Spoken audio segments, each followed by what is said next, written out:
মাছ হবে রুই, কাতলা, ইলিশ, চিতল, চিংড়ি, কমপ্লেট, পাবদা, ট্যাংরা। রবিবারের মায়ের হাতের যে মাটনটা, মাটনের সিম্পল ঝোলটা করে পুরোটা একটা টেবিলে একসাথে কিন্তু দুটো ডিফারেন্ট মানুষ বসেও কিন্তু খেতে পারে। ছোট ছোট ছোট ছোট যে চিংড়ি, কচু পাতা চিংড়ির যে ফ্রেগ্রেন্সটা, অরোমাটা মাটনের ঝোলের সাথে না লেবু দিয়ে খেতে এটা অন্য রকমই লাগে। আর মাটনটা অত্যাধিক নরম, সফট, খুব ভালোভাবে রান্না হয়েছে। আর মাটনটা যা চর্বিদার, মাটনটা অত্যাধিক ভালো।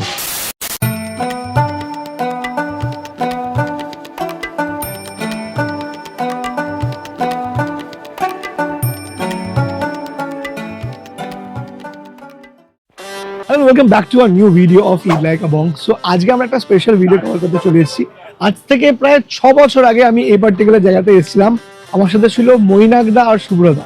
So we are talking about Tarun Niketan. আজকের ভিডিওটা স্পেশালি একটা পাইস হোটেল নিয়ে হতে চলেছে। অ্যান্ড তরুণ নিকেতন হচ্ছে কলকাতার one of the most oldest একটা পাইস হোটেল, যেটার বয়স I guess around 111 থেকে 112 বছর মতন বয়স। established in 1915, so technically it's 111 years old। মানে 111 বছর ধরে একটা হোটেল কলকাতার বুকে আছে, যে কিনা স্বাধীনতা সংগ্রামেরও কিন্তু সাক্ষী রেখেছে। তো যারা যারা পাইস হোটেলের বিষয়ে জানো না তাদেরকে বলে দিই, মানে ব্রিটিশ আমলে যেসব হোটেলগুলো থাকতো তখন তো পয়সা দিয়ে সবকিছু হতো, তাই 1 পয়সা 2 পয়সার জিনিসপত্র। তো পাইস হোটেলের কনসেপ্ট ওয়াজ ভেরি ক্লিয়ার যে whatever you are going to take, you are going to pay for that particular thing. মানে পাইস হোটেলে তোমরা যদি কোনো থালায় খাও, সে থালারও 1 পয়সা, লেবু 1 পয়সা, কাঁচা লঙ্কা 1 পয়সা, ভাত 2 পয়সা, এরকম করে পয়সায় জিনিসপত্র হিসেব হতো। সেই থেকেই পাইস হোটেলের যে নাম পাইস হোটেল সেটা আসা, মানে সবকিছুই পয়সায় পয়সায় হয়ে যাওয়া।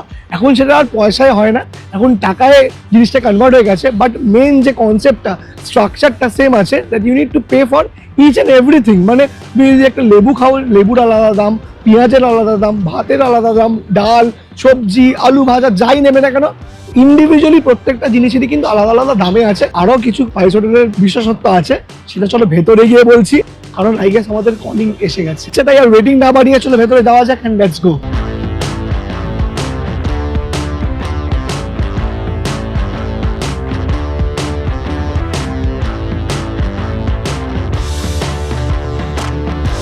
এখন ঘড়িকাটা বাজে হচ্ছে দুপুর 2:13, অ্যান্ড যেহেতু একদম পিক লাঞ্চ আওয়ার, তাই জন্য একটু ওয়েটিং আছে। তাই আমরা বসে আছি, ইচ্ছেও আছে অনেক কিছু ট্রাই করার, মাটন, অফিসের কিছু আইটেমস। আর এই যে ম্যাডাম বসে আছে, আমি দাঁড়িয়ে আছি।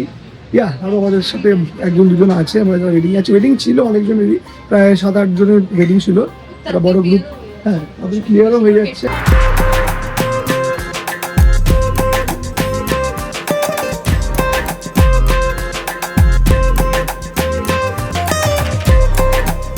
আমরা ঢুকে পড়েছি তরুণ নিকেতনের ভিতরে। 111 বছর পুরনো একটা এস্টাবলিশমেন্ট। ঢুকলে বুঝতে পারবে that you are travelling back in time. কিছু কিছু জিনিস চেঞ্জ হয়েছে। আগে যখন এসেছিলাম তখন ঢুকেছিলাম বাঁশটার দিয়ে জিনিসগুলো ছিল, আজ থেকে 6 বছর আগেকার কথা। আর এখনো কিন্তু ওপরের সিলিংটা কিন্তু এই প্লাইবোর্ড দিয়েই আছে। চেয়ার টিয়ার গুলো পুরোনো দিনের মতন, মানে স্পেশালি টেবিল গুলো পাথরের স্ল্যাব দিয়ে টেবিল পাতা। এখন কাঠের চেয়ার থেকে শিফট করে ওরা প্লাস্টিকের চেয়ারে চলে গেছে। এছাড়া পুরো কনসেপ্ট পুরো, আগে কিচেনের অ্যাক্সেস ছিল একেবারে, যেহেতু তখন যখন শুট করেছিলাম তখন, এখন কিচেনের অ্যাক্সেস নেই। কাঠের দরজা জানলা, পুরনো স্থাপত্য, পুরনো একটা হোটেল, অনেক লোকের ভিড় আছে। খাবার দাবার কেমন এখন 6 বছর পর হয়েছে সেটাই হচ্ছে দেখার বিষয়। কি আছে আজকে বলুন? মুসুর ডাল আছে, মাছের ডিমের বড়া, চিংড়ি মাছের বড়া আছে, মিক্স সবজি আছে, কচু পাতা চিংড়ি আছে, কচু শাক ইলিশের মাথা আছে, কাঁটা চচ্চড়ি আছে। মাছ হবে রুই, কাতলা, ইলিশ, চিতল, চিংড়ি, কমপ্লেট, পাবদা, ট্যাংরা। আর রুই 100 টাকা, কাতলা 150 টাকা, পেটি 200 টাকা, পাবদা 300, কমপ্লেট 300, আর 300, বোয়াল 300, চিতল 600, ইলিশ 500, চিংড়ি 300, ভেটকি পাতুরি হচ্ছে 180, বাটার ফ্রাই 180, তোপসে ফ্রাই 300।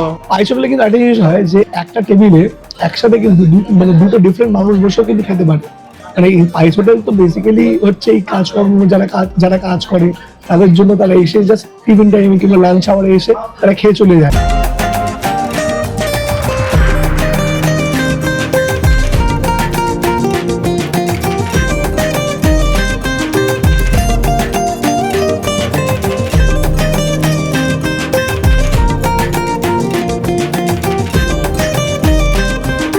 বেশি কিছু নিইনি আমরা এখানে। ভাত, লেবু অবভিয়াসলি নিতে হবে, মুসুর ডাল নিয়েছি। আচ্ছা, এখানে মাছের ডিমের বড়া নিয়েছি। মাছের ডিমের বড়া অলরেডি একজন হাফ খেয়ে নিয়েছে। যাই হোক, মাছের ডিমের বড়া 2 পিস আই গেস 60 টাকা। কচু পাতা বাটা চিংড়ি, ওকে, এইগুলোর দামগুলো আমি ভুলে গেছি, বাট মাটনের দামটা 400 টাকা একটু বেশি লাগলো, বাট অনেকটা দিয়েছে। বাঙালির মাটন ছাড়া কি আর হয়।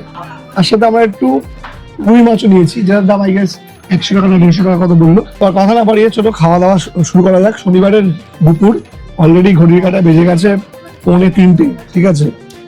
ভাত এখানে প্রথম 2 হাতা ভাতের জন্য ওরা 30 টাকা নেয়। লেবুর কতটা দাম সেটা জানি না, বাট এই যে ডালটা যেটা আছে সেটা আমার আর মেঘনার আমাদের দুজনেরই হয়ে যাবে।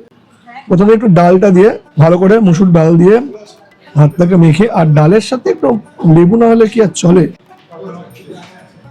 বেশ বড় সাইজের মাছের ডিমের বড়া আমার ফেভারিট। মাছের ডিমের বড়া বলতে বলতেই না মুখে এক বালতি জল হয়ে যাচ্ছে। যাই হোক, মাছের ডিমের বড়াটা আগে শুরু খাই একটু। অত্যন্ত ক্রাঞ্চি। মাছের ডিমের বড়ার সাথে পেঁয়াজ দিয়ে দিয়েছে, ঢাকা রসুন দিয়ে ভেজেছে, বেশ বড় সাইজের। ডালটা দেখে দিবি, একদম হালকা বাড়ির যেরকম মুসুর ডাল হয় সেরকমই, খুব রিচ একদমই না, খুব সিম্পলের মধ্যে।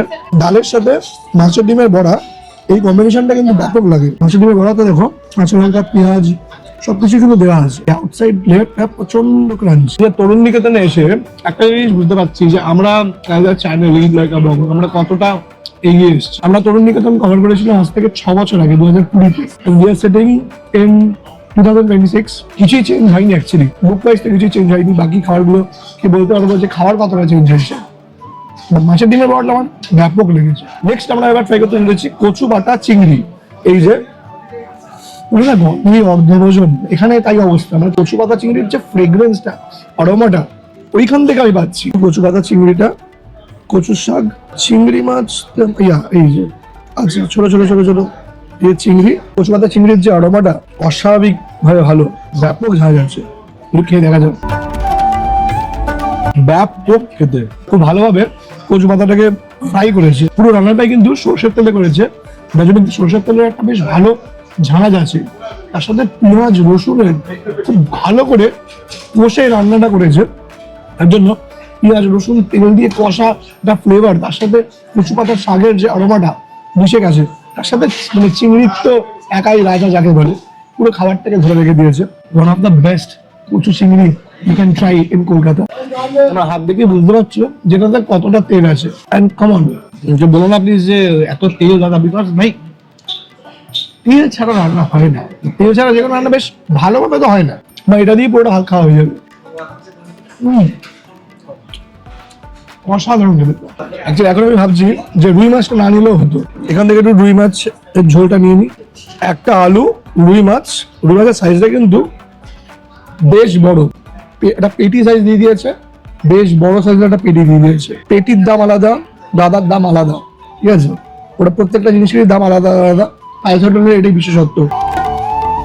রুই মাছের কালিয়াটা একটু হালকা, একদম সিম্পল প্লেন, ঠিক আছে। যারা রেগুলার খায় তাদের জন্য একদম পারফেক্ট। কারণ দেখো এই ধরনের হোটেলের না তারাই আসে যারা রেগুলার বেসিসে খায়। এই ধরনের রুই মাছ একটু রিচ হয়ে গেলে প্রবলেম হবে। রুই মাছটা দিয়ে একটু খেয়ে দেখি ভাতটা। মাছও প্রচন্ড ফ্রেশ। এই রুই মাছের কালিয়াটা অত্যধিক হালকা লাইট, হালকা পেঁয়াজ রসুন জিরে ফোড়ন দিয়ে বেশ করে দিয়েছি। ওকে, সেটা আমরা একদম আমাদের শেষ পর্যায়ে চলে এসেছি। এন্ড শেষ পর্যায়ে তো বাঙালির ছুটির দিন মানেই মাটন। তো এই যে দেখতে পাচ্ছ মাটনের ফেভারিট পিস চলে এসছে। মাটন, তার সাথে আলু দিয়ে দিয়েছে। আচ্ছা, 4 পিস মাটন আছে। 4 পিস এরকম ডিসেন্ট, খুব বেশি বড় না বা ছোটও না, বেশ এরকম একটা চর্বিদার একটা পিস 4 পিস দিয়ে দিয়েছে। তার সাথে আই গেস 1 পিসই আলু দিচ্ছে। গ্রেভিটা দিয়ে ঢেলে খেয়ে দেখা যাক। এরকম একটা বড় সাইজের একটা মাটন নিয়ে নি বাবা, বিফোর মেঘনা টেকস ইট। একটা ভালো সাইজের মাটন নিয়ে নি। আলুটা আমাদের অর্ধেক করে খেতে হবে, অর্ধেক আলু আমার, অর্ধেক আলু মেঘনা। আলু মাটন হবে, তার সাথে একটু লেবুটাও বাঁচিয়ে রেখে দিয়েছি আমি, একটু শুধুই খেয়ে দেখি লেবু ছাড়া।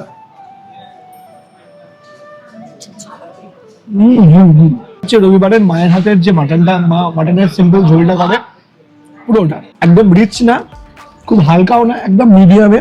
হালকা পাতলা একটু হালকা মাইল্ড গ্রেভি ঝোল, তার সাথে আলু আর লেবু, পারফেক্ট। লেবুটারই অভাব ছিল, আর কিছুই না। মাটনের ঝোলের সাথে না লেবু দিয়ে খেতে এটা অন্য রকমই লাগে। আর মাটনটা অত্যাধিক নরম, সফট, খুব ভালোভাবে রান্না হয়েছে, দেখতেই পাচ্ছ। একদম জিনিসটা ফ্রেশ আছে। একটু ভাত দিয়ে মাটনটা, একটু আলুটা নিয়ে, একটু মাটন, একটু ভাত, একটু আলু, এটা হচ্ছে অ্যাকচুয়ালি একটা হেভেনলি বাইট। মাটনটা যা চর্বি ধরো, মাটনটা অত্যাধিক ভালো, অত্যাধিক সফট, নরম, আর কি চাই। খুব সুন্দর খেতে, হালকা। যাদের একটু হালকার মধ্যে ভালো টেস্টি খাবার খুঁজছো, ডেফিনেটলি এখানে আসতে পারো। ইটস আ ওল্ড প্লেস, খাবার দাবার পরিষ্কার পরিচ্ছন্ন, দাম একটু বেশি লেগেছে কিছু কিছু জিনিসের, কি সেগুলো বাইরে গিয়ে বলছি, বাট খাবার দাবার অত্যাধিক ভালো। তোমরা যারা তরুণ নিকেতনে এসছো, তোমাদের তরুণ নিকেতনের ফেভারিট ডিশ কোনটা, ডেফিনেটলি কমেন্ট করে জানাতে ভুলবে না। বাকি কথা বেরিয়ে হচ্ছে। আমাদের তো খাওয়া দাওয়া হয়ে গেছে তরুণ নিকেতনে, অ্যান্ড আমাদের টোটাল বিল হয়েছিল 800 টাকা। দেখো মাটনের দাম লাস্ট 6 বছর আগেও কিন্তু 350-400 টাকাই ছিল, এখনো কিন্তু ঠিক তাই আছে, তো টেকনিক্যালি দাম বাড়িনি। তো যদি বলো তরুণ নিকেতনের আমাদের এক্সপিরিয়েন্স কেমন ছিল, ইট ওয়াজ গুড। হালকার মধ্যে একটা ভালো পুরনো হোম লাইক, ইয়েস খুবই সুন্দর, এক্সট্রা মানে রিচ নয় প্রচন্ড Yes. বেশি, ভালো। তোমার কোনটা বেশি ভালো লেগেছে, কোন আইটেম? আমার তো কচু পাতা দিয়ে চিংড়িটা yes, I would also agree, unique ছিল, টোটালি অ্যাবসলিউটলি ব্যাপক লেগেছে। মাটনটা খুবই মানে মাটনটা ভালো কোয়ালিটি ছিল, মাটন ভালো কোয়ালিটি ছিল, হালকা ছিল, রিচ ছিল না, মানে পারফেক্ট, মানে একটা ভালো ছিল, মানে মানে ওই যে লালচে গ্রেভিটা ওটা জাস্ট টমেটোর জন্য ইয়েস। তো আমাদের তো প্রিয় লেগেছে মাটন, আর কচু পাতা চিংড়িটা ওয়াজ আউটস্ট্যান্ডিং। তোমাদের কোনটা ফেভারিট আমাদের কমেন্ট করে জানাও। ডেফিনেটলি। আর তোমাদের কি খেতে ভালোবাসা, তোমরা কোনোদিনও তরুণ নিকেতনে এসছো কিনা সেটাও জানিও। তোমাদের তরুণ নিকেতনে যদি এসে থাকো তাহলে তোমাদের এক্সপিরিয়েন্স কিরকম, কি বৃত্তান্ত। আচ্ছা বলে দিই, তরুণ নিকেতনের লোকেশনটা কিন্তু বলা হয়নি, যে এক্স্যাক্টলি তরুণ নিকেতনের লোকেশনটা কোথায়। তরুণ নিকেতন কিন্তু লোকেটেড হচ্ছে রাসবিহারী আর লেক মার্কেটের ঠিক মাঝখানেই, ঠিক আছে? লেক মার্কেটের যে মার্কেট আর রাসবিহারী তার ঠিক মাঝখানেই বাঁ দিকেই পড়বে, ঠিক আছে? লেক মলের যে ফুডটা ওই দিক দিয়ে হাঁটতে হাঁটতে একটু সোজা চলে আসবে, বাঁ দিকেই কিন্তু পেয়ে যাবে তোমরা তরুণ নিকেতন। তাও যারা বুঝতে পারবে না, ডেসক্রিপশন বক্সে লিংক দিয়ে দেবো, বুঝে যাবে যে এক্স্যাক্টলি জায়গাটা কোথায়। এনিওয়েজ চলো এই পার্টিকুলার ভিডিওটা এখানে এন্ড করছি। Stay happy, stay foodie and Bengali মানে খাই। তোমাদের বলেছিলাম পায়েস হোটেল নিয়ে ভিডিও বানাবো, সো পায়েস হোটেলের yes, so we are starting again. আমাদের 6 বছর আগে শুরু করেছিলাম, কভার করে নিয়েছিলাম, এখন ইয়েস। সো যদি বলো যে 6 বছর পর এক্সপিরিয়েন্সটা কিরকম ছিল, তো দ্য এক্সপিরিয়েন্স ওয়াজ গুড, মানে চেঞ্জ হয়নি, খাবারের কোয়ালিটি সেমই আছে, হালকার মধ্যে ভালো খাওয়া দাওয়ার। এই পার্টিকুলার ভিডিওটা এখানে এন্ড করছি। Tata bye bye, see you in next vlog. তোমরা এই পার্টিকুলার ভিডিওর কমেন্ট এটা জানিও যে তোমরা নেক্সট কোন পাইস হোটেলের ভিডিওটা দেখতে চাইছো 2026-এ দাঁড়িয়ে। ডেফিনেটলি আমরা গিয়ে সেটা কভার করবো। Bye, see you in our next blog.